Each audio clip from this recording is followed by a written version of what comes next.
আসসালামু আলাইকুম গাইস, রমাদান মোবারক সবাইকে। সবাই কেমন আছেন? আশা করি সকলে ভালো আছেন। তো আজকে চতুর্থ রোজা, আমাদের টিমে সবাই আমরা একসাথে ইফতার করব। আমি আর অজয় যাচ্ছি বাজারে। আজকে এখান থেকে আমাদের ব্লগ। আমার কিছু বলার নাই, আমাদের সবার টাকা আমার কাছে দিয়ে দিয়েছে। এখন আমরা দুইজন বাজার করতে যাচ্ছি, আপনারা সবাই দেখবেন।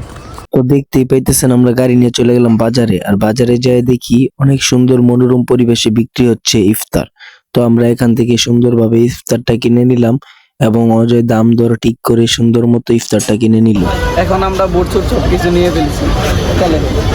আর ভাই খেজুরের কথা কি বলবো, খেজুর তো রমজান মাস আইলেই দাম বেড়ে যায়, তো এখনো দাম বেড়ে গেছে এবং আমরা ফল টলও কিনে নিলাম। সবকিছু কিনে চলে গেলাম কাঁচা বাজারে। ওই জায়গায় ভাই লেবুর কথা আর কি বলবো, লেবু ভাই এখন বড়িতে বিক্রি হয়, বড়িতে। তো সবকিছু শেষে আমরা চলে যাচ্ছি বাড়ির দিকে। তো বাড়ির দিকে রওনা দিলাম, আপনারা দেখতেই পাচ্ছেন আমরা চলে এলাম বাসায়। দেখতেই পাচ্ছেন আমরা বাজার টাজার করে এলাম। অঞ্জন ভাই কিন্তু আমাদের সাথে যাইতে পারে নাই, কারণ উনি অসুস্থ। ওনাকে আপনারা পাবেন ইফতারের টাইমে। তো আপনারা দেখতেই পাইতেছেন ওই জায়গায় সবাই আমরা ইফতার টিফতার নিয়ে চলে যেতেছি। ওই জায়গায় আমি ছিলাম না, আমি থাকলে ক্যামেরাটা ওই অ্যাঙ্গেলে নিতাম, ইউটিউব অ্যাঙ্গেলে দেখেন। ওই জায়গায় কিন্তু টিকটক অ্যাঙ্গেলে নিয়ে নিছে, কিচ্ছু করার নাই, ওরা নিয়ে নিছে, তাই এটাই দিয়ে দিলাম আপনাদের মাঝে। তো পুরো ইফতারটা কিন্তু সবাই মিলে রেডি করতেছে। সবাই মিলে হাত লাগায় কাজ করলে কিন্তু সব কাজই তাড়াতাড়ি হয়। সেই সেম কাজটাও আমরা করতেছি, আমরা সবাই মিলে একসাথে কাজ করতেছি, তাই আমাদের কাজটা খুবই তাড়াতাড়ি হয়ে যাবে।